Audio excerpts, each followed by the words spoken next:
What's good, everybody? What is good? It is Big Game James. I'm back in the building, man, and I told you I was gonna have Mr. Akoye. What's up, Spiffy AC? Mr. Akoye in the building.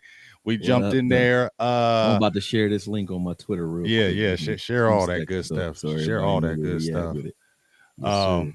But it's been a while, man. Me and Akoye hadn't done a video in like seemed like 800 years. And boss, I know, right?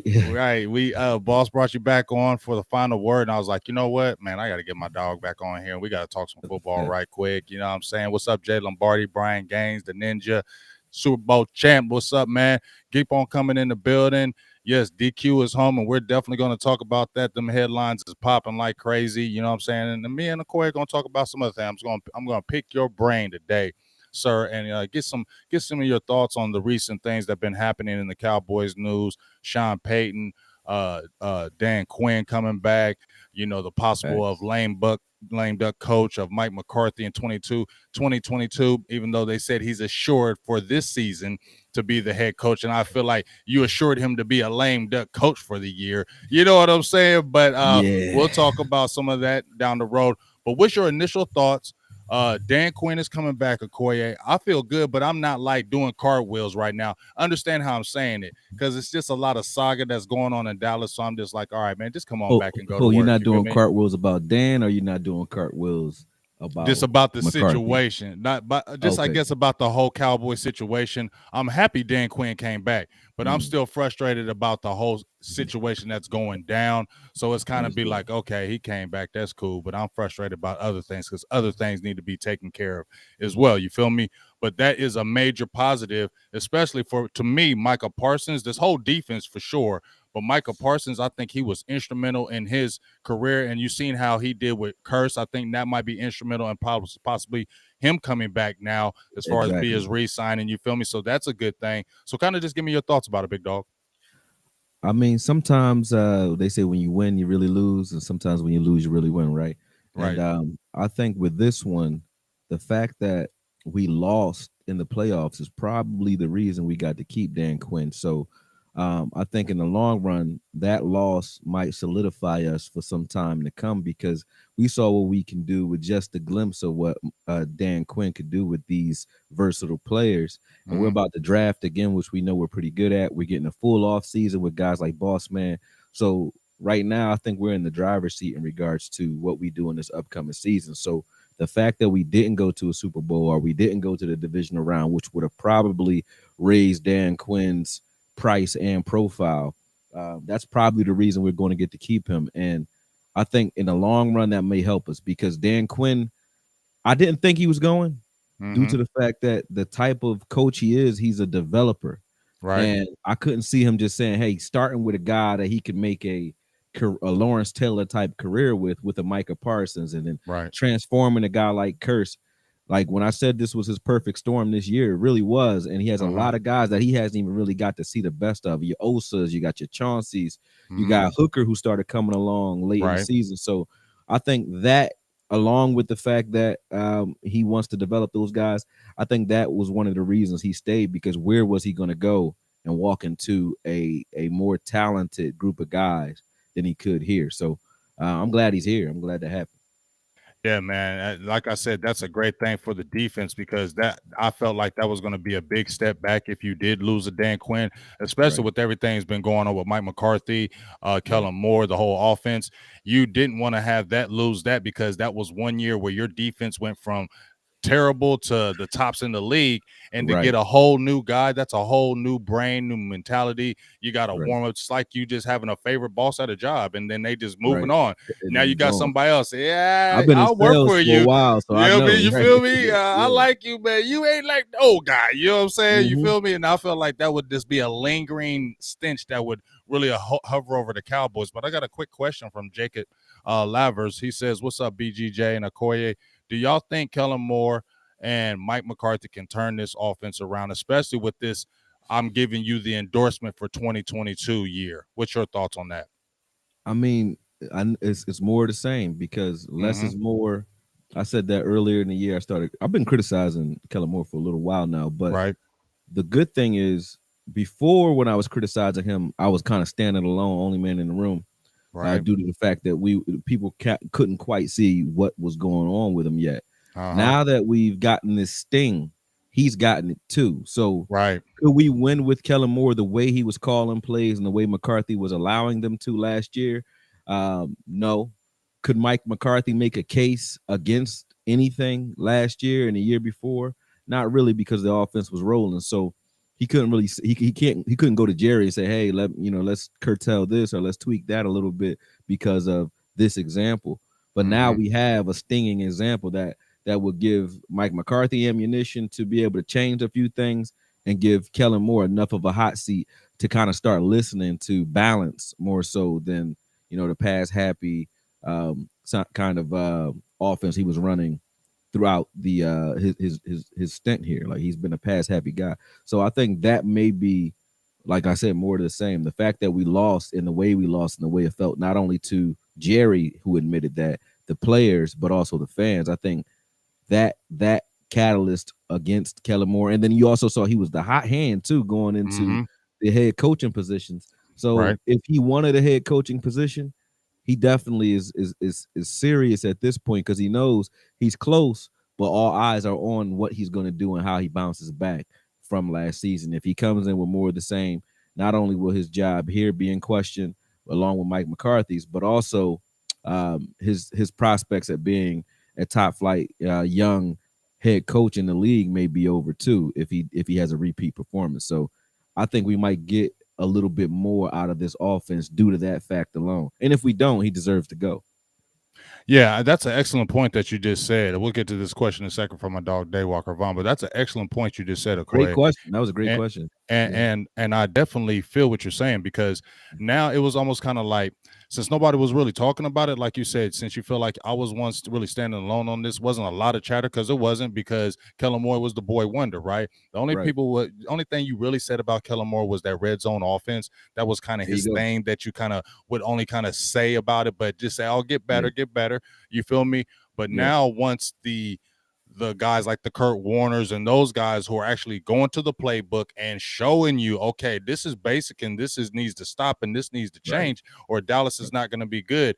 It Right. almost has to force you, right, to get better this year on all fronts, because you're being called out. So you really can't come with that type of stuff again, because everybody knows now. You feel me? The There's so secret is many out. people on the hot seat, right? Like Right. Dak's You even feel in the hot me? seat, so You know what I they can't mean? come out here with this again next year. Everybody's job is in question, from Zeke to Zach. I mean, I said Zach, Dak I'll be doing to it too. yeah. When you say Zeke and then Dak, it's like automatic, like it's just gonna roll out that way.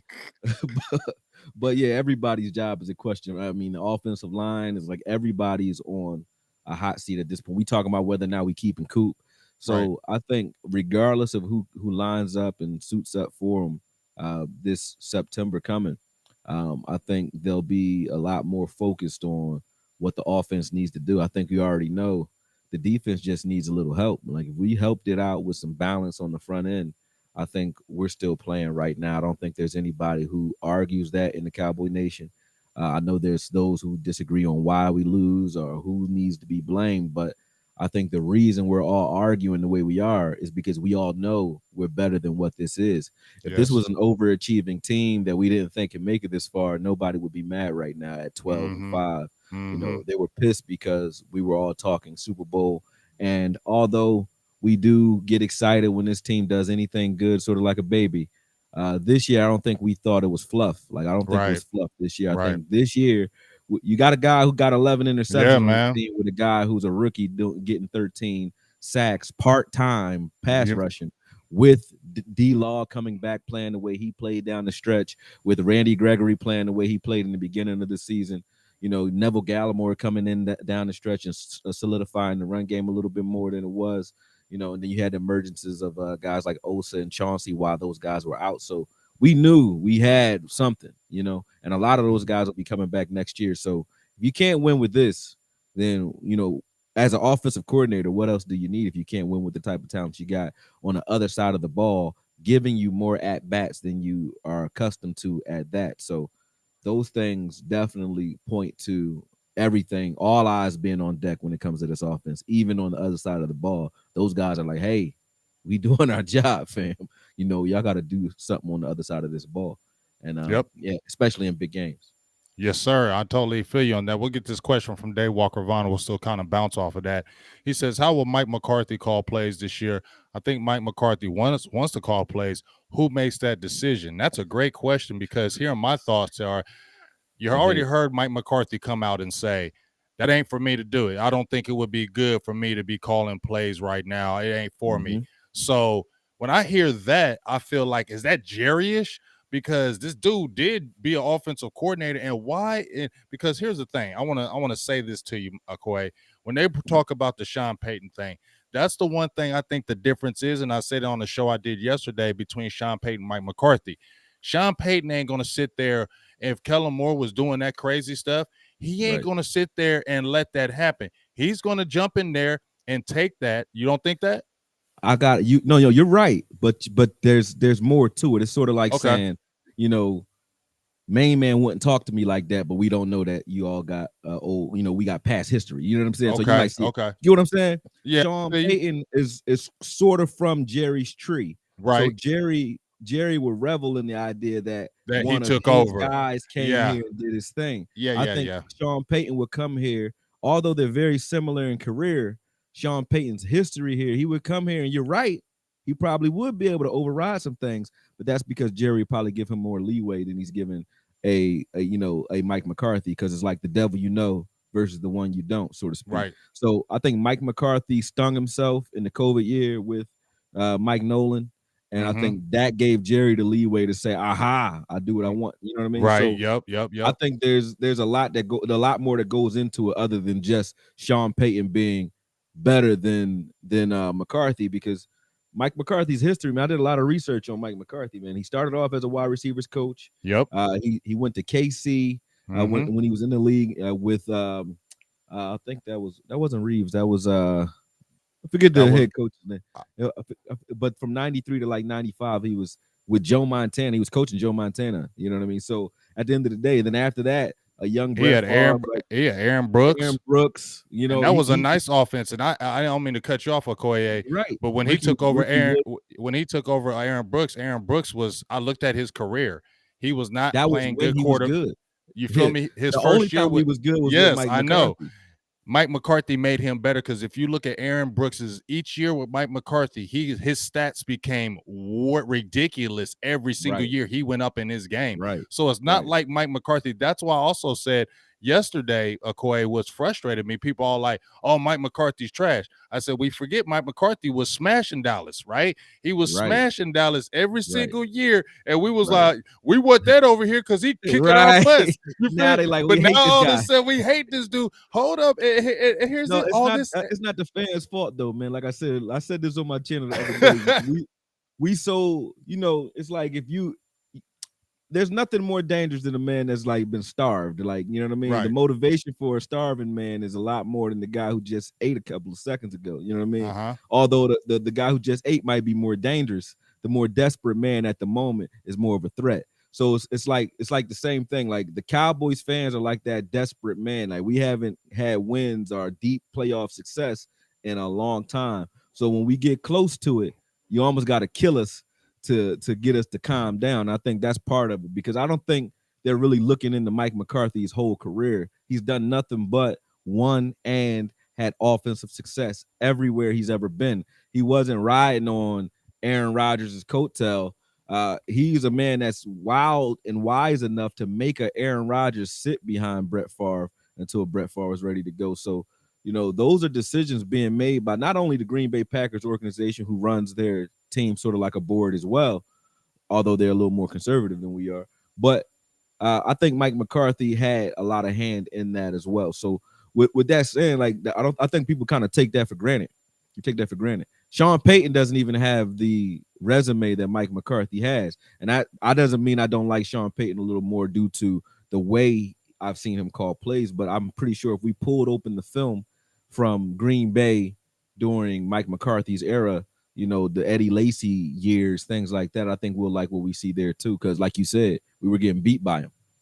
Right. And here's the thing also, when I see Aaron Rodgers' career without him, he hasn't won a Super Bowl without him. He went to 2 championships and then they failed this year, and he may not be back with the Packers now. But guess There you what? go. When he was with Mike McCarthy, he went to a Super Bowl and won. So, and that Right. was under McCarthy. When he was with somebody else, he hasn't. So I'm not giving the Mike McCarthy no excuse. But when people start saying he's trash and this and that, I can't say Right. that about him as a coach. What my thing is, I feel like he's got to be able to put his foot down more and say, Right. hey, I don't want to see that plays in like that anymore. You need to Right. change that and let's make that Right. better. That's what I want to see from Mike McCarthy. If I can see that Mike McCarthy, I'll feel better, because if you throwing out those kind of plays that we threw out in the playoffs, that was on both of them, though, Akoye. That's a whole. I'm gonna just leave that alone right now, because y'all Right. should already been prepared for that. There was no excuse for you being unprepared the way you were in Not that at game. all. No excuse, and that falls back on the coach. Number one, you should never. I don't care if you saw it talking about. Oh, I thought it was that my team was nervous. What that dog? That should never, ever, ever, ever happen, and you should never say that in no public to not to no media. See, now Don't say it to me. Don't say that to nope, me, nope, nope, dog. nope. Don't That's where say I that to disagree me. with you. Okay, tell me Because why. you this is why, right? But you don't do nothing about it. Do you think this is think about this, right? Think Okay. about these Okay. two individuals. All right. One individual, like I said, made an Aaron Rodgers sit down and Right. had a kind of quiet, closed door rift with Aaron Rodgers when he was leaving the Packers. It was very quiet. Didn't hear a lot about that in the media, right? The one thing that Al Harris, who's played for him, has said is that he's one of the most consistent people and he's the same guy every day. He come out there very disciplined, and they also were the least penalized team over there with the Packers, right? So that's one guy, and then you got this guy over here who's kind of shyish, kind of quiet.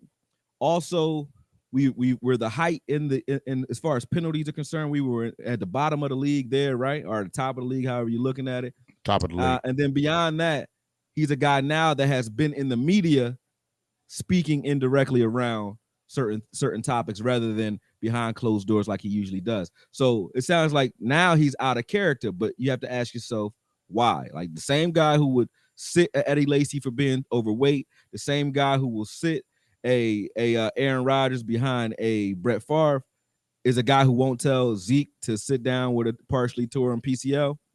You think that's the same person? See what I'm saying? The same person who put tape on his players' numbers and blocked out the media when he first got here. You think that's the same guy who now talks through the media? You get what I mean? Yeah. So the fact that he's doing that, I think there's more to it than what meets the eye, because just pattern recognition, that's not along the line of his pattern. That's not what he's been known for doing. And now he's doing it. So you're right that he's doing it, but I don't think he's just jumping out there all of a sudden just changing his stripes due to the fact that he lost in a divisional round. He's done that before. He's lost when he was in Green Bay. But why would he be taking such desperate measures now to tell people like, hey, this is what's going on with these guys? You know what I mean? That and that could go twofold. It could either be a shot at what was going on behind scenes with Jerry, like it ain't me, or it could be also like Parcells used to do things like that. Parcells was very careful about what he said. Like people would go to praise Tony Romo, and he'd be like, "Hey, let's not crown him yet. He's still he had to knock him down a few notches." And he'd do the same thing with Roy Williams. He'd be like, "He's one biscuit off of being a linebacker." He would tell him that. So it may be some subterfuge there too. So I don't just take that as a negative right off the bat, because I'm pretty sure he had his reasons. Okay, that's fair. I'm gonna still say you shouldn't be telling us that. That's fair what you just said, but I'm gonna still say you don't be saying I'm not coming out there. Any team that I've ever coached in football, I'm not coming out there. And they asked me in the press conference, well, I felt when we was coming out, we was really nervous. No, I'd have been like, yeah, they were nervous, but we wouldn't have had talks and to get that together. It felt like it was deflecting a little bit, and I kind of didn't like that, and just said, you know what, don't even talk about that. Just say, hey, we may not just been ready for what was going on, because that's what it really looked like to me. But let me get this question out from my dog, Hulk, the bodyguard. He says, and I'm going to bring this to you, Akoye, because this is always getting talked about since the beginning of time in Dak's career. Do you think Dak has a problem reading defenses, and what's your thoughts on that? Yes, see, I get somebody. I just read somebody say Mike McCarthy talks out of two sides of his mouth, and I'm about to talk out of two sides of mine because I keep being split down the middle of these questions. But if you say how well can Dak read the defense that he lines up against in practice all the time, which is single high, whether it's Mm-hmm. cover 3 or cover 1, Dak does that very well. When he Mm-hmm. sees cover 1, cover 3, has no problem assessing what to do. All he's really, because it simplifies it for him. He sees that in practice all day, and all he Mm-hmm. does to kind of get a tell on what the defense is doing is send the guy in motion, and he kind of knows whether it's man or not based on your alignment. So he could do that all day. When Mm-hmm. he sees disguise cover 2 or too high safety, he's been having trouble in the later half of the year after Denver.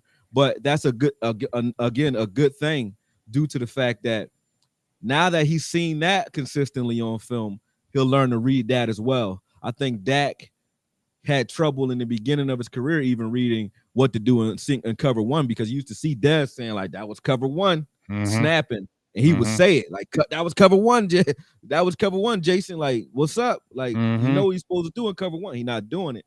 And when you see loaded boxes with Zeke out there and Dak not be able to dice him up the way he can now against cover 1. So he had a learning curve against cover 1. I think now we're seeing the beginning of his learning curve against cover 2, and I think he'll get more rhythmic in what type of response he needs underneath to handle cover 2 and not try to guess post snap so much, because I think that takes a lot of heat off the line. I don't think the line was as bad, and I want to come at some of the guys on the offensive line, Right, but they right. weren't as bad as we gave them credit for. Dak was not getting rid of the ball when he would see cover 2. He was consistently, and this is how you can tell, he was consistently going through 2 or 3 progressions, which is Mm-hmm. good on tape where you're like, oh, he's getting through his progressions. But it also means he doesn't know where to go with the ball Mm-hmm. as soon as he snaps the ball when he sees certain Mm-hmm. looks. So Mm-hmm. he was missing certain people due to the fact that he had to get through those progressions, which was causing more pressure and more sacks. So that goes both ways. So yes, he can read cover 1, cover 3. No, he can't read cover 2 as of yet. I feel you on that. I made a video. I ain't saying I'm the expert, but too many times especially when they played zone. And that's why teams stopped blitzing him. I just seen a comment saying Dak Yep. was number one against the blitz. Yeah, but see, teams understand that. That's why they get paid in the NFL. You feel me? Right. They see that, so they're like, okay, well, you know what? You're good in the blitz, but let's just drop in coverage and let's see if you can really throw it down the field in this coverage. And we're going to disguise and we're going to come in. We're going to show you all kind of different looks, and you show us what you're going to do. And that's Right. the thing. That's the thing, Akoye. When that Yep. happens and he's not being decisive, that's why all these other teams copycatted it and said, Right. "Well, guess what? He can't. He's not." And I heard Vic Fangio say, "Hey, Dak's a good player. He ain't great. So he Right. ain't great. We gonna come at him and do it like this." What's your thoughts on Well, that? how well, I'm gonna ask you a few things. Like how Okay. how how great would Roethlisberger have been, or let's say a young guy that's doing it, a Josh Allen or a Mahomes or a Kyler Murray be, if they were to hurt their calf or break their ankle in a way where they can't quite run on those legs the way they used to kind of stretch plays out. I think they would have an adjustment period, and I don't think their adjustment period would be a 12-5 season either. Mm-hmm.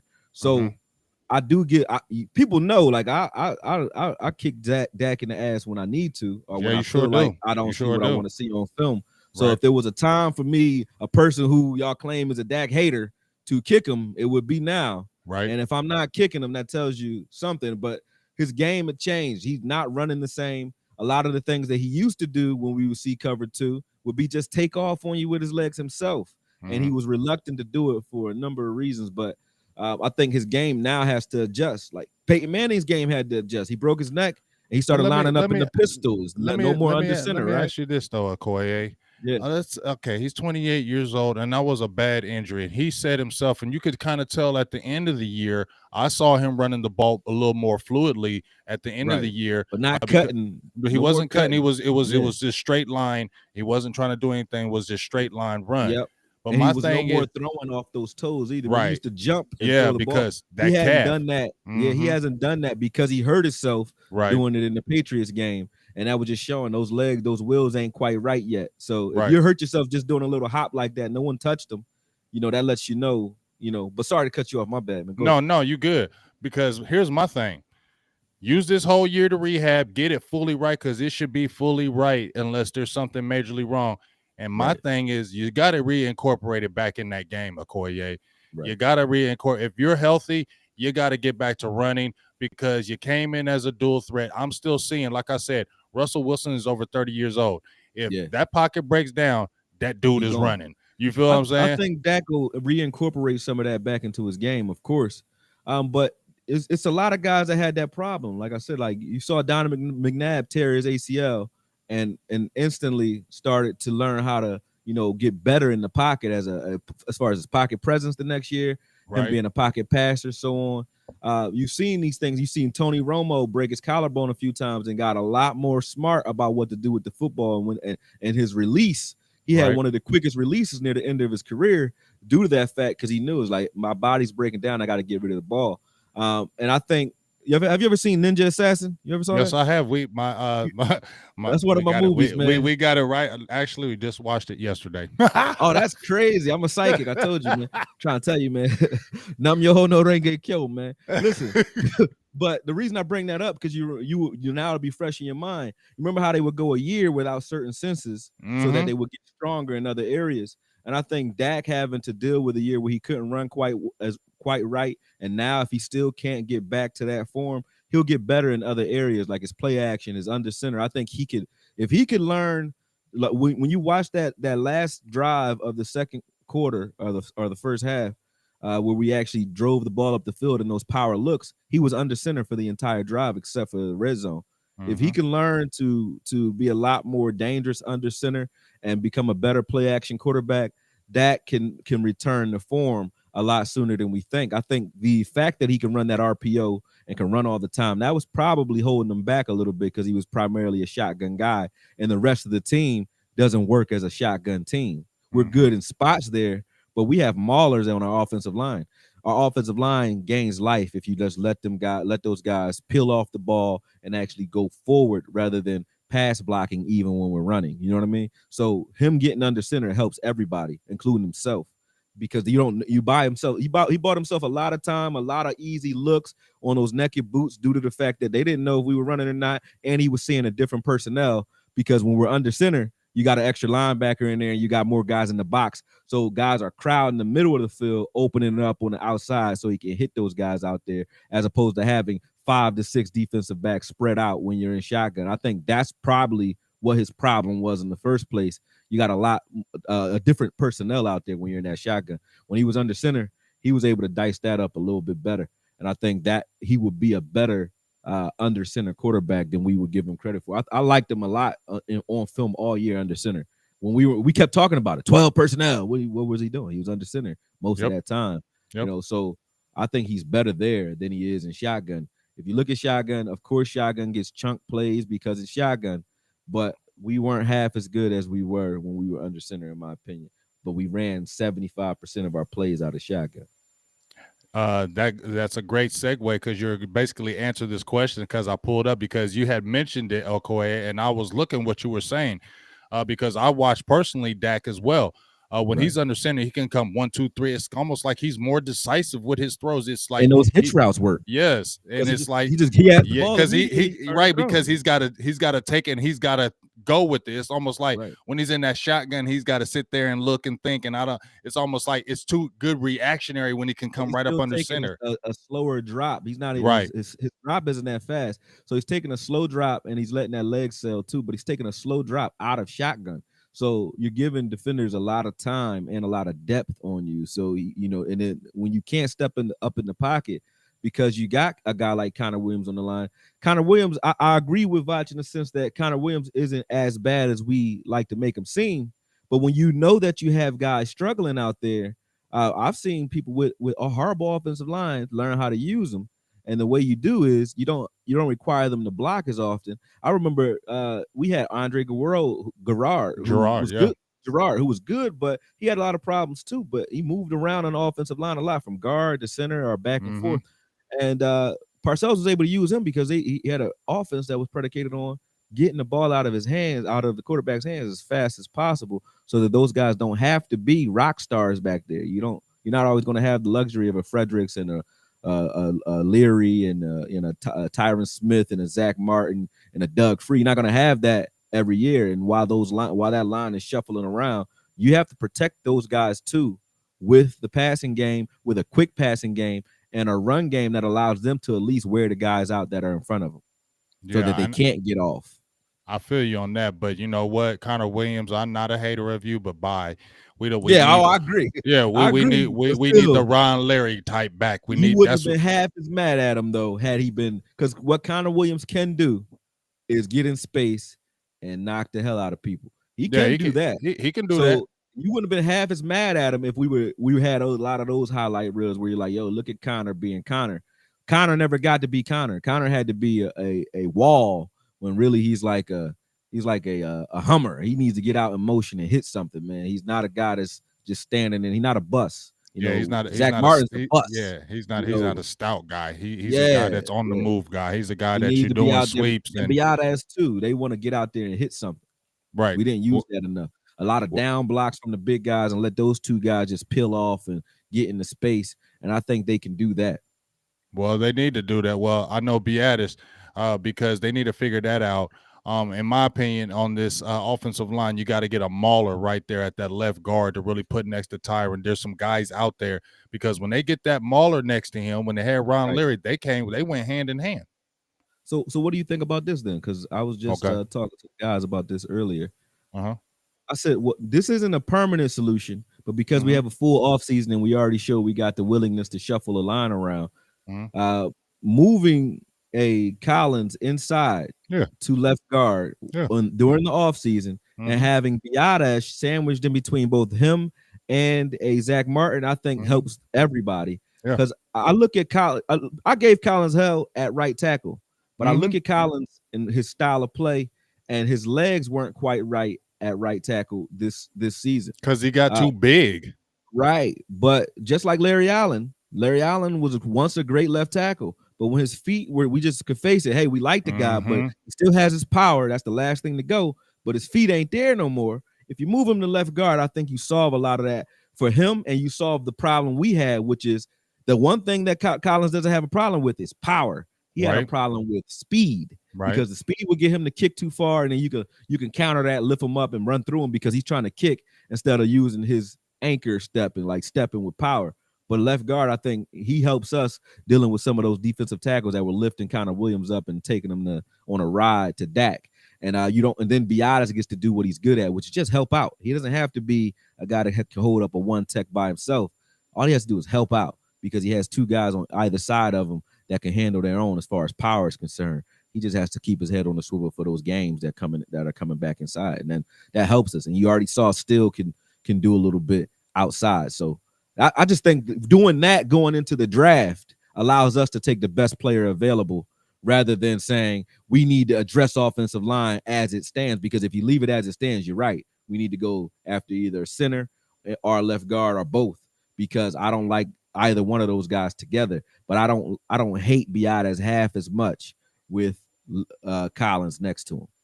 Well, see, here's the thing. I totally agree with you like that, but I always try to think of how the Cowboys think. You feel me? Because, see, they played around with that game.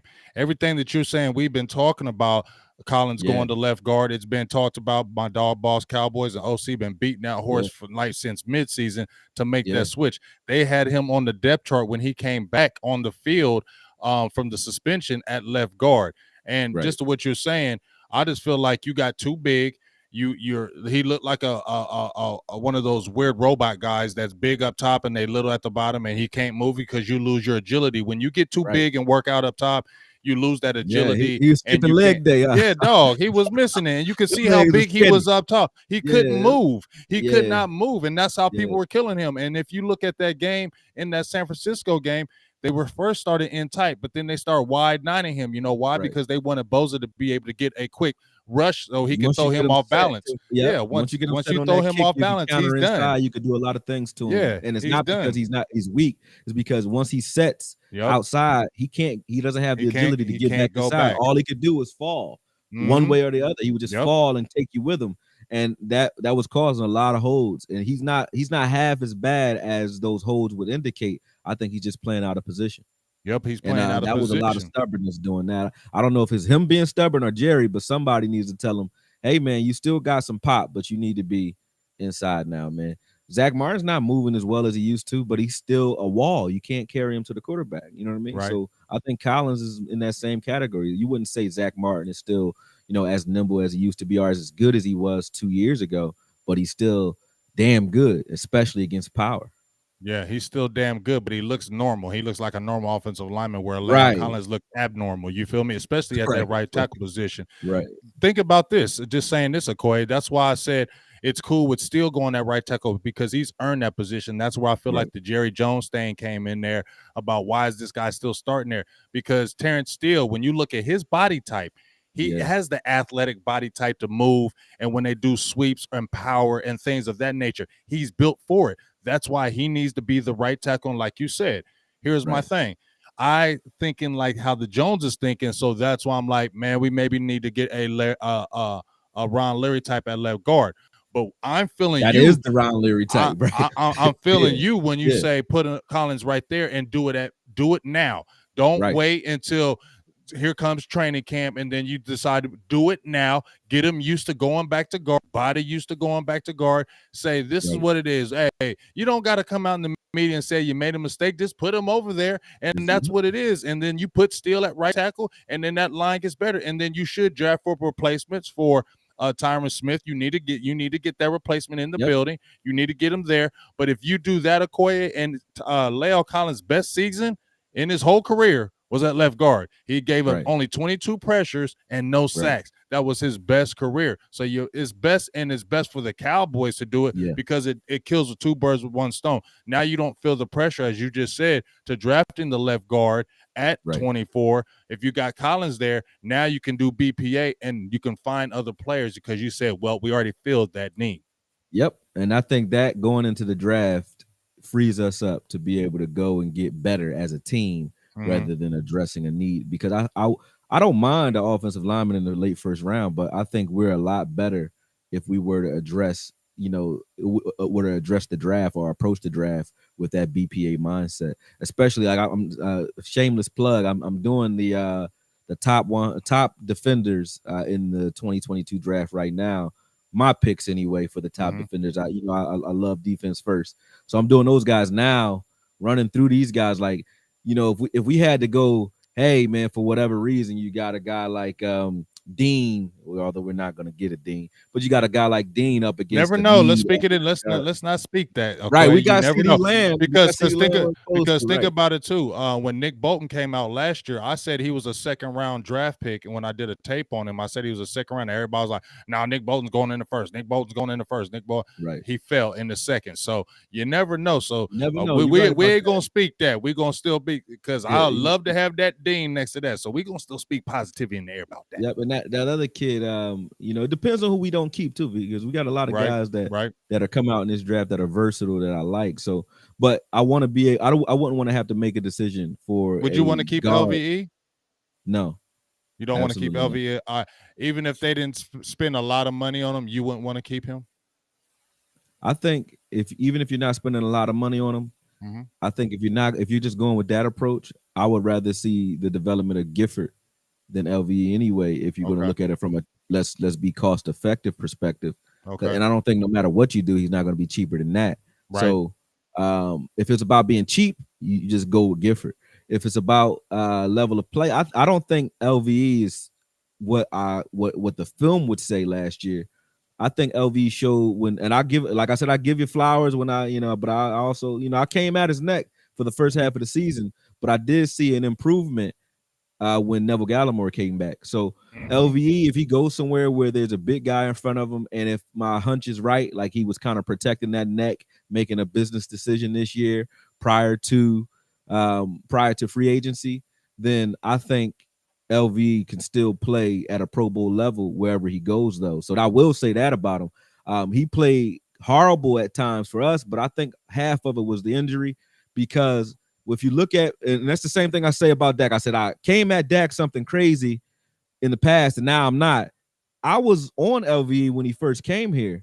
I just said he needed to clear up a couple of things, use the length that he has, which I think he got better at, and stop tackling with his head down. He came here tackling with his head down, re-injured that neck, and then we got the soft version of LVE for the last 2 years because of that. So Right. maybe he was on some X Woods type thing. Right? X Woods was playing kind of. I called him bussy ball last year. He was here. Really did. I was like, oh my god. But he went over to Minnesota and had almost a Pro Bowl. I don't know if he went to the Pro Bowl, but he had a Pro Bowl level season, sort of like Curse here. He had a great season. X Woods did. So if LVE sprinkling some of that business decision, sauce out there, I think it might be some of the same. So I don't think we should go heavy to get him back, but I don't think LVE's best days are behind him. I think they're ahead of him. I totally agree with that, and I think he's going to have a market because just as you said, when Neville Gallimore came back, when he was more protected with, we know Gallimore is not the true one tech, but he's enough Right. of a space eater to hold a couple people to leave LVE free. And I saw a little more aggressiveness when I saw that because even when he was coming out of college, Akoye, he couldn't with his size, he still was not taking on those blocks, and he was still getting moved in college. He's And that was he's he the saw he was size of soft. D-Law. He's Dog. D-Law And you're size, like, man. why are you not more physical with all that size?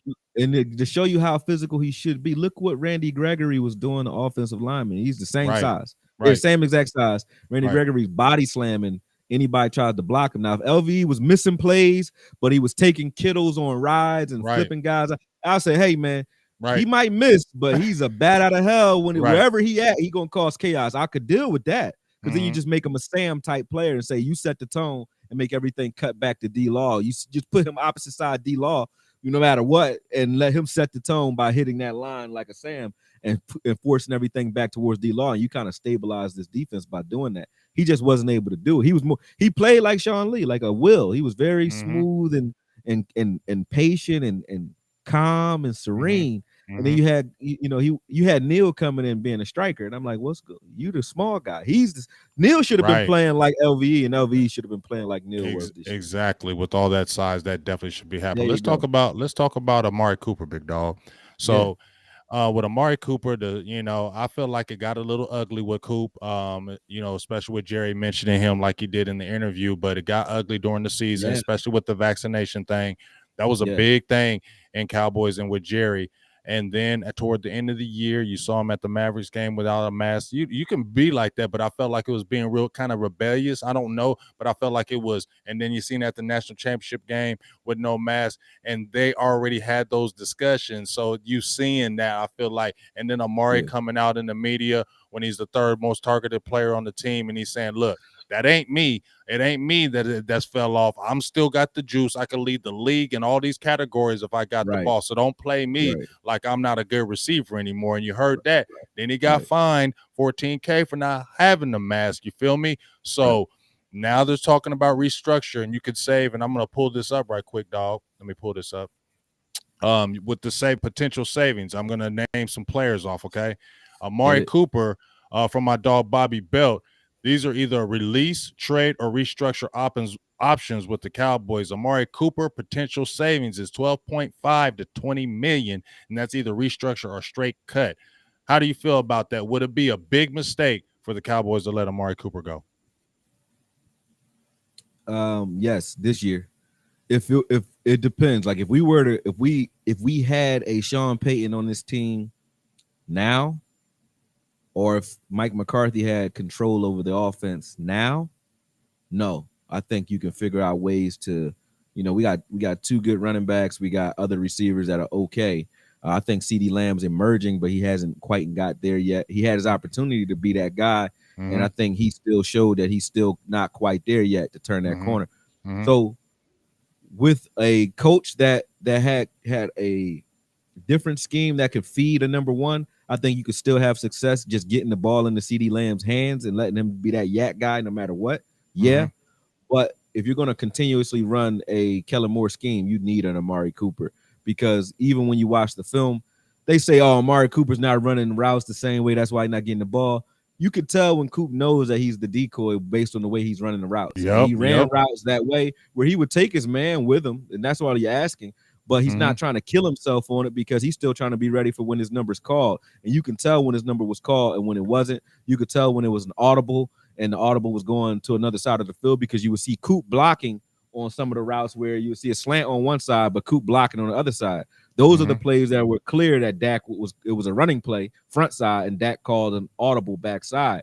You could Mm-hmm. see that because those guys would either block, the line would block, and the tight end and Coop would be blocking on one side of the Mm-hmm. field. So Mm-hmm. all of he wasn't running routes the same. I think if you know Coop, if Coop knows he's a competitor. This is a guy that Right. tries to whoop. He's the Micah Parsons without the passion of the Right. offense Right. because they're strategists in the way he releases and runs routes. I haven't seen many other than maybe Devontae Adams and your Keenan Allens. There's not many people in the league that get in and out of breaks like Coop. And to not use that, you should see that. You should see that at least once a game. Where you're like Renfro. Renfro is nowhere near Coop's level, but Right. Renfro, as far as the way they used him, you would think Mm-hmm. Renfro was the guy. You think he's the new AB because they Right. knew, hey, what is he good at? Just like we use Cedric Wilson, we know how to do it. What is he good at? He's good at getting guys in space and cutting them up. So you create mismatches with him and you let him break ankles. We didn't do any of that with Coop. We were running him on 9 routes and post patterns and deep routes. Like that's not the Coop's game when he came here he was taking slants to the house. You know what I mean? So we know what he can do no matter where you get him the ball. But you have to, and that was Scott Linehan doing that though. But you have to factor him into the game plan. You can't just come with that. We're going to throw it to the open man mentality because to me, that's a slight on Coop. And it says, listen, we know who Jerry is. Jerry doesn't like to pay guys at skill positions for very long if they're not producing. But you have to give them the opportunities to produce. If you're not going to give him the opportunities, why are you paying him? Because he's not going to see his check. You're not going to see his check because he ain't going to get the ball. And then eventually we're going to start saying the media is going to say it, then the fans are going to say it, then Jerry's going to feel justified saying we're going to part ways because you're not carrying 3 or 4 defenders with you when you run your routes. You know what I mean? Like, nah. I think Coop should be here. Well, that's the problem with Kellen Moore. He needs to stop doing that goofiness and stop saying basically downplaying Amari Cooper like that in the media because they asked plenty of times, why is Amari not getting these touches? Well, everybody, when in practice, no, you don't say that. Be like, you know what? We need to get him the ball.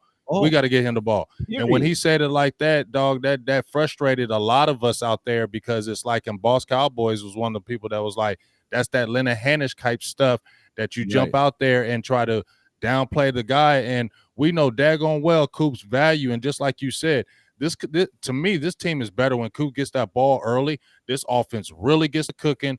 And let's not act like he ain't destroyed people since he got to Dallas, dog. And it is 2 different things. Like if it was just Coop, who I thought we were underutilizing, I would say maybe it's Coop, right?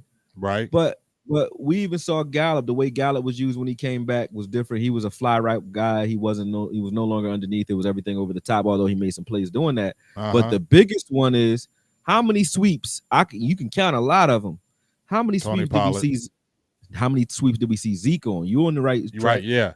We saw a lot of sweeps and tosses. And he ain't no sweep toss dude. Really? But we saw very few out of Tony Pollard. So just looking at that, and after seeing success doing it, I haven't like Tony Pollard out in space. It wasn't like people were like killing it. Or it was like you can't throw those tosses no more. But we'll still keep throwing reverses, still going out of shotgun, still run RPO. Those things cannot work ever. Like running out of shotgun never works. But we'll do that play in, play out, but won't run the things that do work enough to make you sick. It's like, hey, let them stop you from running these toss plays. Don't just stop them toss like you plays with Pollard. We was eating like as soon as you had Pollard do the toss play, we like, oh, we eating now, and then you never saw it again. And you like, why? And then you keep going to these elementary plays that are, oh my God. Pollard puts his foot in the ground, he making things miss, and that's not a knock on Zeke. I think Zeke actually gets better if you use Pollard the way you're supposed to. Yes. Because it lets Zeke gets to be a little bit less battering. He doesn't have to batter as often. This year, I mean, I don't know his contract. I don't know what Jerry was going to try to do if Zeke didn't play because it seemed like Zeke had a lot of desperation to be out there due to maybe some incentives in the contract, or, maybe it was just he knew like if the way Tony Romo went out, this ain't the place to be getting injured thinking you're going to keep your job. You know what I mean? You don't want your guy behind you to do better than you because that could be it for you. So it seemed like some desperation there from Zeke, but he was allowed to do that. I don't care what his desperation is. That's what when we it comes feel to like. Winning, you do what you got to do. That's what I'm saying, Akoye. I didn't mean to cut you off, but that's why I say when I hear people saying, "Oh, that the owner don't make no decisions," bro, how not? Because if this dude's got a torn PCL in week 4, I don't think he you tore it talk, then though. I think he but tore that's it what they in the said. That's what KC. they said. Oh, okay. They said in Because that you remember Carolina he had. game. They said Oh in the wow. Carolina game he tore it, Yeah, he and messed that his was in back week up, 4. Yeah, messed that his was knee week. up. Yep, Yep, that and was then when he they got a said he tore bruise it. in the Denver game. He got it bruised, and Right. then in the KC game he rolled his ankle and messed the knee up again. So yeah, you're right. He you saw him getting tore up a little bit out there, but I think Zeke even during the time when he got hurt, if we'd have been using Pollard a little bit more, even though that game, the Carolina game, we used him okay, I think, but But we would have see, used Pollard a little more throughout the season. I think Zeke would have benefited from that.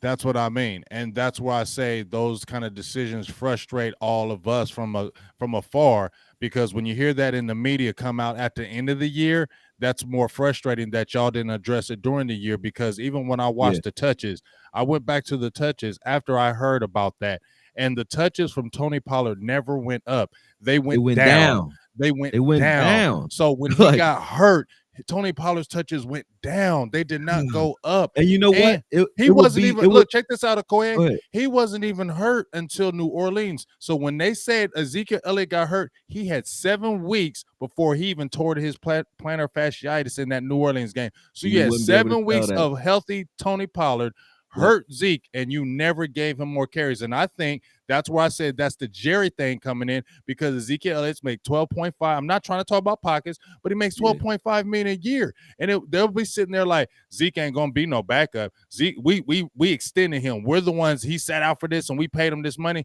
so he ain't gonna be sitting out. And guess what? If Tony Pollard turned up in those 7 weeks, it would make Zeke and that contract look bad, and now that chatter will really come up. And I don't think they really want to deal with that, Okoye.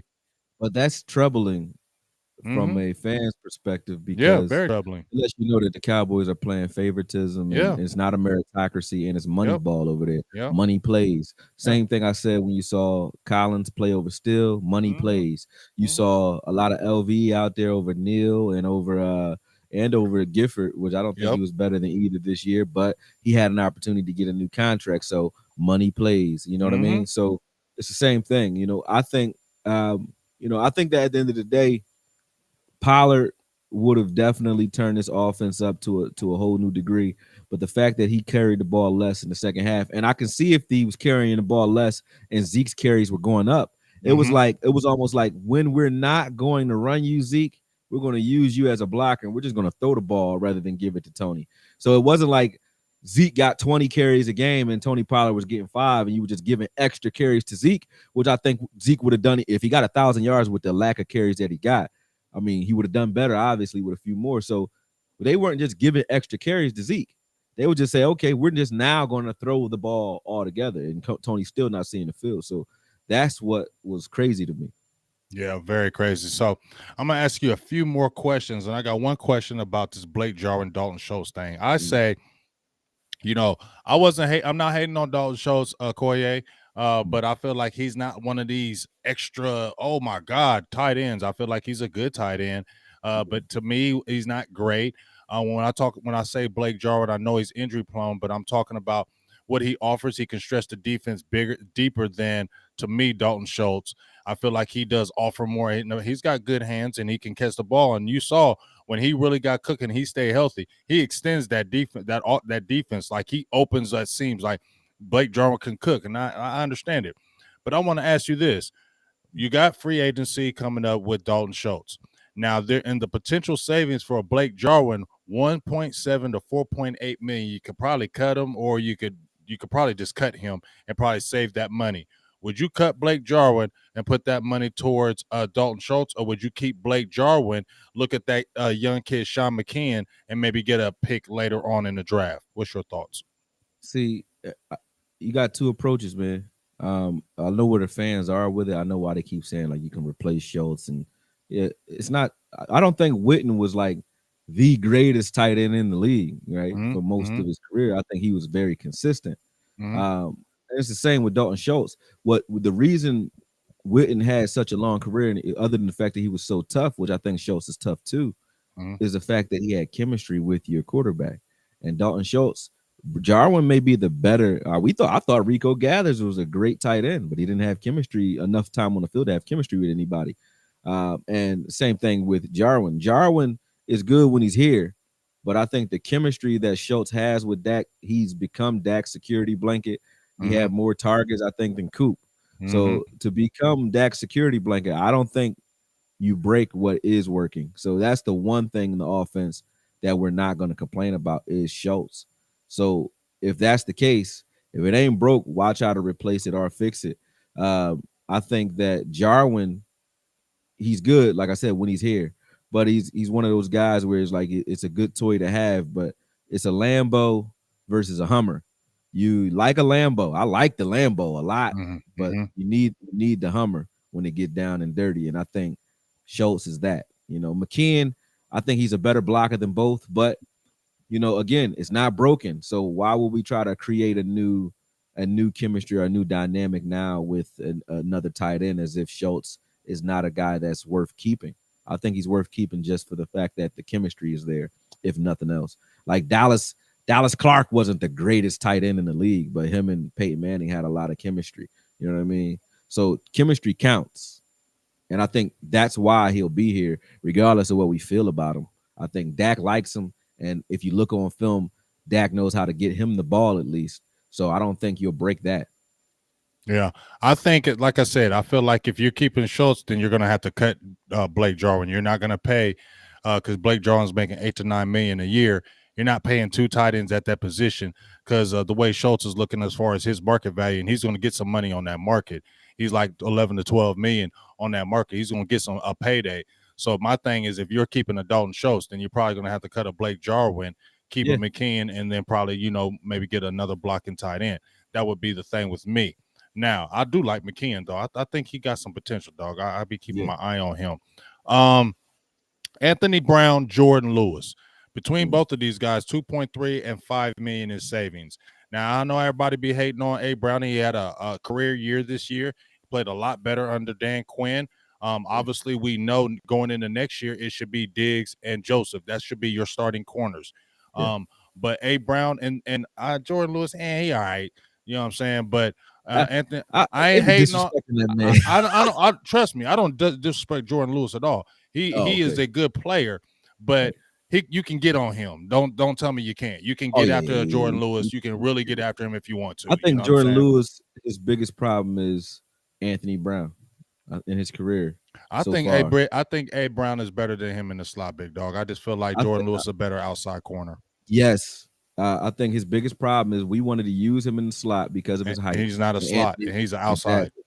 He's always played better, in my opinion, Mm-hmm. outside. But Mike McCarthy and Devontae Adams killed that in that Yep. Packers Yeah. that Yep. first year. That's We had him outside, and they went at him twice. And that uh-huh. first time he covered it very well. Right. Second Yep. time was like Yep. And Chris Richard saw that and said, "We That was want his tall guys." best year too, and that's crazy. Yeah, That was his yeah, best year in the league. That was his best when year he when he played was a outside, starting outside corner.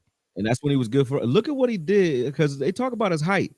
But look at what he did against Pitts in the Atlanta game. Mm-hmm. He was taking Pitts lunch, and he's a smaller guy. And a lot of the things that Jordan did do this year that I like was his physicality. Jordan was laying the boom on He's everything always and been everybody. physical. You feel me? Yeah, He's because always been a he bench physical pressed. corner. He bench pressed 22 times in the combine. I know he's stronger than that now that he got what Voch would say, the NFL peanut butter. So he's stronger than that. And he came in the league benching 22 times as a defensive back. That's a hell of a lot. Right. 225, 22 times is a safety's type strength or a linebacker strength. Mm-hmm. And Mm-hmm. he got that kind of strength. So he is a strong guy. But out of the two, just to answer the question, I think I would keep AB, push him inside and let Jordan Lewis walk just for the fact that AB's earned it this year. And AB's a guy who I think the coaching staff has grown to trust. Near the end of the season, he was trending up. And I think we all saw with Boss getting out there that Mm-hmm. Jordan Lewis was trending down. So I think if you're going to keep one, if you're asking Dan Quinn, it's probably going to be keep AB and Mm-hmm. and elect Boss Man. And then we don't forget about Wright. Right Yeah, may be Nashawn Wright. emerging too. Yeah, he may be emerging after this offseason. Reggie So Robinson is still around, son. We haven't seen him for a couple years. I'm not saying he's anything, but they saved him enough because they would have cut him. But putting him on IR gave him another year of ice, so you could see because you haven't seen no Reggie Robinson. I But think if you Will use Reggie McClay likes him. Robinson, yeah, I think if you use Reggie Robinson in the way we used a hooker, that would be Mm-hmm. better for Reggie Robinson. Like, just forget the fact that he's a corner and make him a safety that occasionally has to man up against some wide receivers here and there. I think he's good in press man, very good in press man. I He's mean, physical. he's probably I don't. I mean, he's He's probably hella our best physical. press man corner on the team. Other than me, I don't know about Nashawn. I haven't seen him a lot in press, but he's a good press man corner. And probably the best on our team, other than Canada, maybe. And I mean, Boss is versatile. So Boss can press, but I think Diggs is not like your traditional press guy. AB definitely isn't, and neither is Jordan Lewis. They're not press guys, but Reggie Robinson is. But I don't know. He doesn't. His talent, the talent here, has far outweighed his overall CB score that got him here. Mm-hmm. Like he had a Mm-hmm. great. He tested great in every category as a corner, Mm-hmm. like off the charts. And we saw a guy like that who was a safety and played corner eventually when Byron Jones. Mm-hmm. But I think the talent around him may have caught up to him. You know what I mean? Mm-hmm. Mm-hmm. Yeah, because he was kind of like the man when he first. Well, he wasn't like the man, but everybody was talking about when Will We were McClay like, threw it out there. when Let's Reggie see, Robinson gonna yeah, be on the Reggie Robinson. field? He Now threw it it's out like, there like who? he's the hitting What? like Reggie Robinson, man, get him out Huh? of here. Now Right. everybody like he like has been, but maybe that could be motivation to Reggie Robinson because Yes. he's got really good size. He's a very physical corner, like you said at the press. So maybe that could step him up too because he's looking at that on the outside in, like this could be my last chance. So you never know when you get that last chance. Sometimes guys kind of step up in that. You feel me? And then you know, it's a war of attrition. So you got Dan Quinn has proven that he likes versatility, and Mm-hmm. Reggie Robinson is a guy that He can play multiple positions. yeah, he can do a lot of what you ask Kurtz to do, which is cover tight ends and be physical. He's a hitter. Mm-hmm. He's a big guy, 6'2", 205, 210-ish. So he's the Mm-hmm. size of a safety, but he definitely can move like a corner. He can cover, man up very well. You could put him single high. He's done that in college. He's sideline to sideline guy. You've seen him in the box in college, and you've seen him out press man in college. I think the only thing that he wasn't doing in Tulsa was playing off coverage very well. But his press man is so good that you're like, okay, we don't care. You know what I mean? So I don't know. It depends. Like Dan Quinn likes versatility, so it depends on how these guys shake out contract wise in front of him and who's injured or dinged up going into training camp. That may save him. Yeah. So let me ask you about Jabril Cox. You had did some tape on him. My dog My pet boss cat. was talking about the safety. I think you had talked about as well, and I think if you watched him when he played at North Dakota State, you could see that ability because he played a few times where he was playing that kind of hybrid type He was a position. nickel corner, yeah, Mm-hmm. a nickel safety, whatever you want to call him. Yep. He was never in the box. Like they had two linebackers in the box, Mm-hmm. and you can call him a corner, you can call him a will linebacker, whatever you wanted to call him. He wasn't ever in the box. He was in Right. he was in the slot. And again, we just talked about Pitts a second ago, how Jordan Lewis covered him. When you watched that Florida game when he was in college as well, that was at LSU though, but he was running step for step with Pitts on his own. And there was another kid from Texas A&M. What's that kid's name? Number 85. Who I know who you're talking, but I can't he think was of the tearing name. his ass up too. So I've seen Cox do enough in coverage where, I love Cox. I see somebody calling him Derwin James, and I'm like, yeah, he's like, I would say the poor man's version, but I hope he don't be injured like Derwin. I was about to say the poor man's version, but I think he's just as good because he's more linebacker than safety. I think Derwin's more safety than linebacker, but Yeah. they have a very similar skill set. Yeah, I can agree with that. And I think we're all excited. This really sucked that he got injured because we have to wait with that type of injury. You have to wait to see when he comes back. But man, when he does come back, and if he comes back the way he was trending up when he got hurt, you really because him and Parsons didn't get no They work said together. Because I said I love Cox. Is a I said I love Cox. My bad. Pause. Shameless plug. Pause. Shame. They Ding, got me, man. Shame. Ding. Shame. Right. Oh, you gonna Game of Thrones me? You gonna thirsty me? Yeah, Damn, you gonna get that right now. But Yeah. hey, so let me ask you a few more things before we get up out of here. I hit my Sure. dog Quentin Bohanna. I hit him up and I Right. sent a little message to him and I said, "Hey, dog, they talking about everybody else getting a one tech and they ain't talking about you no more, dog. Get at him." He said, "Wait, they ain't seen my potential yet. Wait till I show him." What do you think about Bohanna? Because nobody's talking about Bohanna. Nobody's talking about him. I think Bohanna, his size alone, he's got a shot at making some noise, and depends on how this first round goes. Because I would like to see if he's still. I doubt he'll still be there, but this dude, man, what's his name? Jordan Davis, I think his name Yeah, is. yeah. The kid from Jordan Davis. Georgia. Yep. Oh my god, that dude's so big, man. It's like if he's there at 24, I would love to see him and whoever you want to put next to him and Neville, where Neville doesn't have to deal with double teams. Neville gets to be a three tech Right. in this defense with a guy like him. So I was about to say soaking up 2 or 3 blocks at a time because I was just doing a film on him too. Mm-hmm. So Bohanna's a good one tech, I think, but you had guys with a little bit more experience who've been having full off-season programs, things like that ahead of him. He wasn't coming from a wrestling background like Osa. You even saw Osa kind of give out in the last half of the season. You could see him slow down clearly after taking all those double teams at 285. It started to wear on him a little bit. Mm-hmm. So I think Bohanna will come back in here ready to go because he has the size for it. So if he's lifting weights and he has a good off-season program, I don't see why he wouldn't be able to make more noise than he did. I mean, it's not like it's hard to do. It's not hard to make more noise than you made this year because he didn't make much this year. So yeah, I think he gets better. I think he gets better. Yeah, I think he get better. And I'm listening to some people in the comments, and I felt the same way. I'm listening to my dog Jay Lombard. He said he need to go back to that college weight when he was like 350, 360 because he looked slim when Bohanna came into camp. It was Yeah, like, damn, Bohanna looked smaller, dog. He dropped down to 330, but it was a different 330. It wasn't the space eater size that he had I don't know if he maybe was doing that to get his status back up higher in the draft because people are like, you maybe need to lose a bit of pounds. So I'm not saying I want him to get bigger, but I just want to get that strong, like you said, that country strong weight so he can really just hold the point of attack. Because right. I want Bohanna to do good because that's a 6'4", 330-pound guy. We want him to succeed so you don't have to use another pick and continue to use BPA. You want him to Yeah, do good. yeah, yeah. And Bohanna playing well are emerging next, and you can mix this lineup a lot if we keep Watkins. If you Mm-hmm. have Tristan next to a Bohanna, Tristan's Mm-hmm. not as exposed. I think he gets to play more three tech. He takes on Yep. less double teams. We don't need a guy to come in and actually make a bunch of tackles from the one tech. We just need a Just need guy to hold him. to do what we were trying to do in the San Right. Fran game, which is hold up blocks without having to grab guys. Just be Mm-hmm. a force in there where they have to double team you more often than not, so you can free up guys like Gregory and Lawrence on the outside or whoever's outside this year. But I like Bohanna.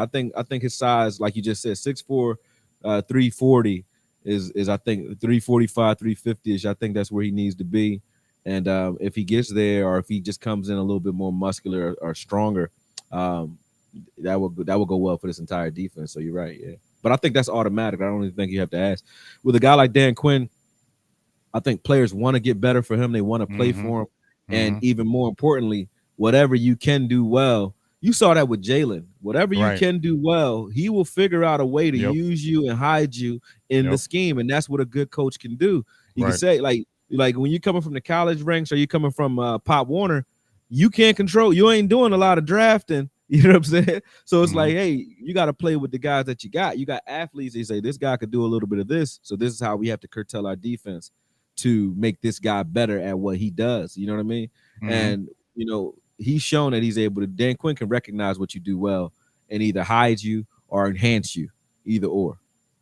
And I think that's the biggest thing that I really liked about Dan Quinn as we getting ready to close this, Akoye, was that when he had his first few interviews, he was Yeah, talking about what we're going to do is when I get a player here, we're going to identify what he does really good, and then we're yeah, going to put them in that position to succeed.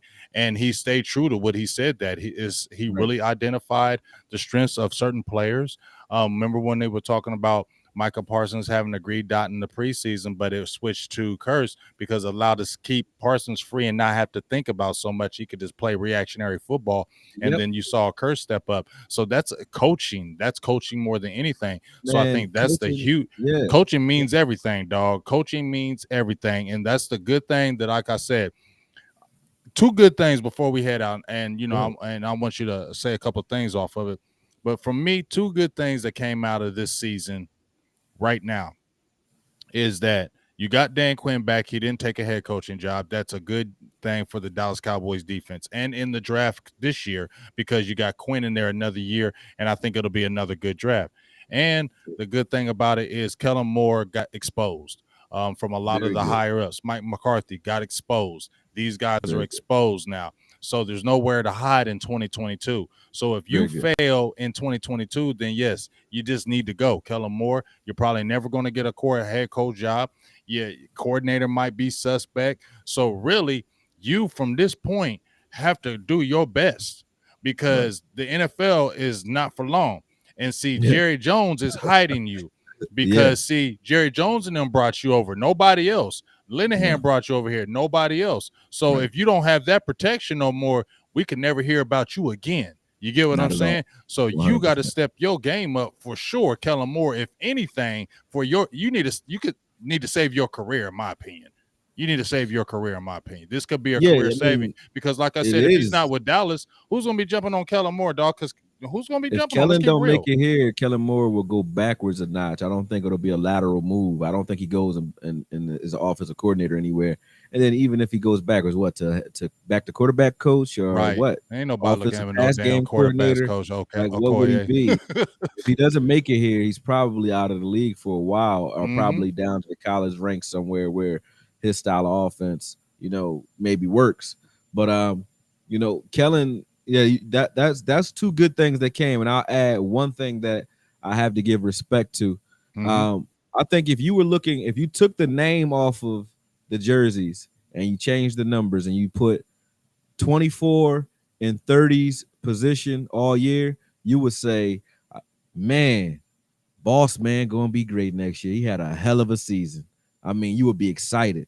So looking at AB in a vacuum where I say, hey, in the past he had JG, then he had Richard, who I don't like. Nobody got better under Richard. Not one defensive back moved forward except for Byron under Richard. Everyone went backwards under Richard.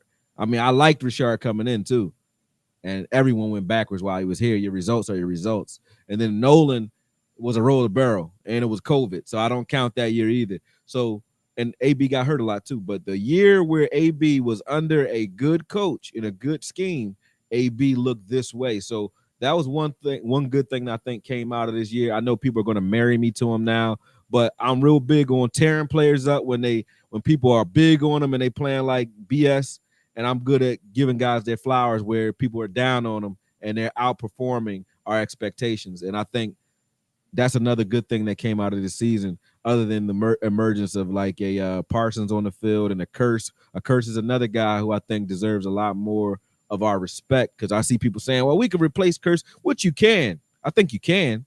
I think Cox can do what Curse does, but I wouldn't disrespect Curse by even bringing that conversation up, because I'm very impressed by what he was able to do along with AB. Because for a long time, even after that Raiders game, you saw, I think the Saints threw at him 15 times that game, and he had a great game versus the Saints too. They threw at Mm-hmm. him 15 times after that. So, you got to give him his credit, because he might fall off next year. Who knows? So you got to give him his respect while he's doing what he's supposed to do. You know what I mean? And he did that this year a lot better than I would. I wanted AB gone before the season started. I'm saying that, and I'm Mm-hmm. saying this now. So to turn me around when I never make it up off my feelings. On Mm-hmm. the film, I didn't like him. So Mm-hmm. to turn that around where I'm saying, hey, not only keep him, but play him wherever you want on the, Mm-hmm. as a corner, inside or outside. I'm not scared of AB being on the field. That's saying something, and that speaks to, you know, uh, not only Joe Witt, Al Harris, but also Dan Quinn as well, and what they were able to do with him. So you see that we have good coaching, especially in the secondary this year, because AB was, man, he was doing pretty good, man. I gotta Yeah, give him his respect. yeah, he Quarterbacks definitely only did got a good. 75 rating thrown at him this year, and that's saying a lot. Saying a lot. Like I said, he had a career year across the board: tackles, pass defense. I mean, he was one of the tops in the league in pass defense, right next to Trevin Diggs. And a lot of people didn't know that. So he Right. stepped up. Jordan Lewis played better. Malik Right. Hooker. You had when Donovan Malik Wilson Hooker's came in. he's gonna be Malik Hooker was great if he playing can stay healthy. crazy, I'm and like, what Donovan is? Wilson I is wasn't even like, sleep. who is that? I'm like, what is You, that? He like you know how you go to the airport, you got yeah, people you walking on the ground, and you got the yeah. people who walk on the moving floor, like the escalator floor, and they Uh huh. walking way faster than you, even though they walking at the same pace. You will be watching all 22 film, and you see everybody else moving at one speed, and you see 28 moving at a totally different speed without you even you had to look at him because that's what you call like he's flashing on the screen. He did that all year. Yeah, Hooker. man. Hooker, Yeah. I hope they bring him back because I think he would be a good addition as well to keep. He's still young. He's got the size, and everything they wanted to see was could he be healthy, and he stayed healthy the whole year. So if they can work Yeah. out some kind of a deal to bring back a Malik Hooker, I would definitely like that. But great show today, man. I really Yeah, appreciate you coming, likewise, dog. man. Have fun with it. Hey, like my dog Daywalker Vaughn just said, we need to before we get off. We getting off in like 1 minute, y'all. It don't cost no thing to hit them like button, man. My dog Akoye was spitting all kind of hella knowledge up in Yeah, here, let's man. get it, man. So, man, go ahead and hit all that like button. It's free to do that. But we really appreciate you coming in. I hit you up at the last minute. He said, let's do it. And we Yeah. always have great football conversations. We had good conversations anyway, but we Yeah, I always mean, have ain't like great we be football rumbling behind the conversations. You scenes and feel stuff. me? Right. And I just really Yeah. appreciate your knowledge, what you bring to the table. It's Respect. your videos, your breakdowns.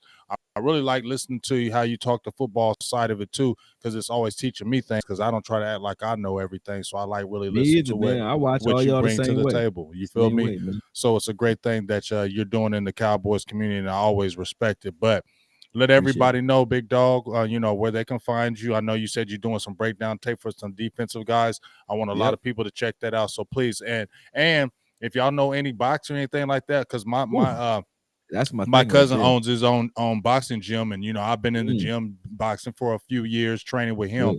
Let Good. him know about that as well, because that's a little slept on thing. Because boxing and football kind of go hand in hand with that good training, dog. People don't understand that. That's a Oh, different 100. type of training with Oh, I boxing, could teach bro. defensive backs how to press all day because at the Man, you they got to don't get understand it, your Okoye, punching with and that stuff. boxing, Either bro. It defensive changes. lineman, your hand placement and your hand strength, that punch. Learning how to punch with both hands is crazy. So yeah, boxing does translate very well. Even with basketball, like you you Mm-hmm. you can still your skills will go up definitely if you start hitting the speed bag because your hand-eye coordination, your reflexes, and reaction time will be ridiculous. But yeah, man. I appreciate the plugs, man. You can definitely follow me for boxing anyway. Go on to my IG page under the same name, and that's Akoye Media on IG. Definitely follow me for football mainly. I get strikes a lot of even though I go more viral with boxing, it's a lot more chaotic as far as the strikes in the YouTube community. So that's why you don't see a lot of boxing on my channel. Although I love breaking boxing down, but I usually do that behind the scenes. So maybe I'll start doing that for some of the Patreon followers and the members as well, so I can keep that kind of hidden. But anyway, you guys can follow me there at Akoye Media on YouTube. Make sure you guys check it out. I'm definitely releasing I'm probably doing like 25 to 30 defenders, and then I'll jump into offense. And I'm releasing probably the first 10 of those, and then the other 20 will be on the membership program. So make sure you guys are joining in and doing that as well. And that's just so we can grow the channel this year because like you said, man, this off season, you guys get kind of mad when I jump into boxing, but that's what pays my bills. I got to go to the gym in the off Right, season. right. You I'm feel like, me? hey, man, y'all want me to sit here and do it? I got to turn this into a business. So that's what I'm doing here, man. I want to be able to sit and do more of these for you guys without having to go into any camps or do any like when it's time. If someone calls me right now while I'm in the middle of football film and they say, hey, man, we got a fight coming up because the fighters in Philly will do this, but we got a fight coming up and we want to pay you to do film on this particular guy. I'm doing Mm-hmm. a film on that guy because that's what's paying the bills this month. So that's just how it goes, man. But yeah, appreciate it. Trying to grow this channel. Appreciate you having me on, man. And don't be a stranger. I love having these conversations. I don't get to talk to that many people about football, so I love it. Yeah, we're definitely going to do it. Off season is a long season, man, and as we get closer to the draft, I'm going to the Senior Bowl this year. My first year ever going to the Senior Bowl. I'm very excited about that. I can finally look at these guys up close. Don't have to watch it on tape. You know what I mean? I can Right. actually get up there because it's a totally different thing when you see it from afar and then you see it up close. Yeah. So I'm excited about that going to the combine this year. So we're Mm. definitely going to be talking That's more major. draft. I'm gonna pick your brain about some players, especially what you're talking about these defensive guys. We can have you on the show Oh, because I'm 100. doing a draft show every Sunday with one Send of my me send me guys. a list of guys you want me to look at too. Okay. I got every game or most of the games from 2018 Oh, all I the got way all them up to games too. 2021. Oh yeah, I know you probably do. Everybody know. But I We want to those pick the who brain. know, Yeah, those who you know what know I'm saying? know. Those who I'm know. just saying I got that film meaning I'm going to break them down. So send me the Okay. guys you want me to dig into, Yes, sir. and I'll dig into them. If they weren't already on my list, I'll Okay. definitely jump on them because I want to see some sleepers, man. Like Yeah. I know the top 100 guys. Yep. Yep. I like to look for the guys like I looked at Reggie Robinson that year. Uh-huh. Like I like looking for guys like that and getting a good look at them. So yeah, send me some guys like that, or like the Bradley and Nyes, those types of guys, man. I like to break those guys down too. Yeah, those are the guys that you really like to break down because those are like those money rounds. We all know about the Yeah, first round, but where you really get good is that second, third, and fourth round. yeah, If you yeah, really draft really good in those rounds, that can turn yeah, your team around. We just saw it on yeah, the defensive side of the ball with the Cowboys, how they yeah. drafted in that second, third, fourth round. You had Osa, all those Chauncey, I got a guy Bossman. for you, man. What's Who's that that? kid's name? I'm gonna pull him up. That kid's name from Michigan, number 55. Oh, the other Obajo, guy, Obiajo. yeah, Oh, opposite of Hutchinson. yeah. Mm-hmm. Th- Because he Now, got 11 sacks this year. but here's the thing. See, people Mm-hmm. give Hutchinson all of the glory, and Right. I'll take nothing away from Hutchinson. Right. But watching the film of Hutchinson, I didn't even know who 55 was. I said, "Who is that?" And I Mm-hmm. watching him, I said, "This dude, I didn't know his short area 100-meter." And I'm breaking him down now. His Mm-hmm. 100-meter sprint he did like 6.92 seconds. Mm-hmm. Just to give you a and he's 260 pounds. To give you an example as to how fast that is, Devin Hester did 6.62 seconds in the 100-meter. So he's fast as hell, but big. And he's only Mm-hmm. had 1 year of production. And when you look at those 11 sacks, they mean a lot more to me. He's not great against the run. That's why I only had 11. He would have had more, Mm-hmm. but he's off the field. He was a spot work guy. He wasn't a starter for the entire season. The games that I'm looking at, he's not an every down starter. You had number 90 and 91 rotating in, along with Hutchinson rotating in as that stand-up guy on his side. So he did 11 sacks, 11 and a half sacks in spot work. So a team like Pittsburgh or a true 3-4 team are going to love him, man, because he's fast as hell. He could do a lot more than he's asked to do as far as his athleticism. And he only had 1 year of tape because the year before he wasn't really playing. So, the fact that nobody's seen him, he's a sleeper, even though people know him now. I think he'll go a little high, but he's a sleeper that people will probably want to pay attention to. Number 55 from Michigan. I don't know how to pronounce his name. Hold on a second. I'll I know pull it up. exactly you. But I don't. I'll be tearing them names up, so that Yeah. I ain't even doing it. Yeah. Hold on a bit. Let me see. What's his name? Linebacker. I just want to pull this up so I can give him his credit. Is it David? David Ajabo is his name. David Ajabo. David Ajabo. Very fast. David Ajabo. That's him. That kid is fast, man. You can watch him close on a couple of plays. He doesn't even make the play. And I put highlights in. It's good when you put a highlight in with right. dude he don't even touch nobody. You're like, Right. What the hell is that? Streaking across the screen. I got like 3 plays of his in there where he don't even touch nothing. It's just that's how fast he is. So I like that. And he's big. He's not a fast, undersized guy like your Riddick. You're like your Hassan Riddick guys who are small and they're small, or your Shaq Barrett's where you're small and nah. He got that kind of speed, but he got the size that you would want him to have. So yeah, man, he ain't no joke. Yes, sir. Hey, man. Well, like I said, we're definitely going to do some more during the season. Yeah. Excuse me. Some more during the season. We're going to get this draft popping. We're going to be talking about players. So, man, I appreciate you coming by tonight. I had a great talk. Everybody in the chat always love when we hear from you and get to hear your knowledge. So we'll be talking to you soon, big dog.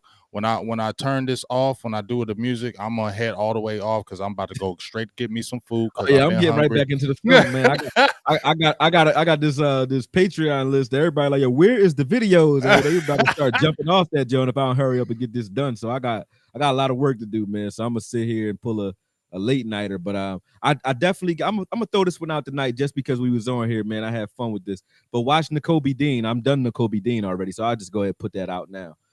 So yeah, shameless plug. I'm gonna throw out N'Kobe Dean in a second. But yeah, the rest of them I'm working on. So I'll throw him out right now just for just for starters. Yes, go out there and check it because I was watching N'Kobe Dean today against Vanderbilt. I mean, that dude's closing speed, man. That speed is ridiculous, dog. And that's close. He violent too. I like it. He definitely had a benefit though. He had that guy Wyatt and he had the other Davis dude in next front to of him. him. The other linebacker is pretty decent next to Number him too. And 41. yes, and he had Davis up in That that kid middle. is fast as hell. I think he's the Bro, fastest out of the two. Number dog, 41 that is. 41 fast. Yeah, it's like having they really had Levante David and what's the other kid's name from Tampa? I It's know you're David and talking about the other linebacker, White, Devin White. Devin White. Yep. That's what they look like. That's what those two look like. Fast. Yes, sir. Fast. Yeah, yes, And they sir. had bodies in front of them. Davis and Wyatt kept them clean. So they look. I want to see what those guys, because both of those guys, When like they ain't got especially him there. Dean is undersized. So I'm like, when you run at Dean, he's not quite as dangerous, but you can't really ISO him because you got a refrigerator in front of him half the time. So, I hope he goes to a team where he gets to keep doing that. That's gonna be for sure. Well, Yeah. like I said, dog, appreciate you. Go holler at Akoye's channel. He's just dropping the Dean tape, so make sure you go check that out. I'm gonna look at it. I'm looking up on my end, and I'm gonna look Yeah. at what you did. So it's all good, dog. I appreciate you, man, and I appreciate everything you did. And we'll be Appreciate talking it. to y'all soon. Big Yep. Game James, Akoye, we out. Peace. Peace.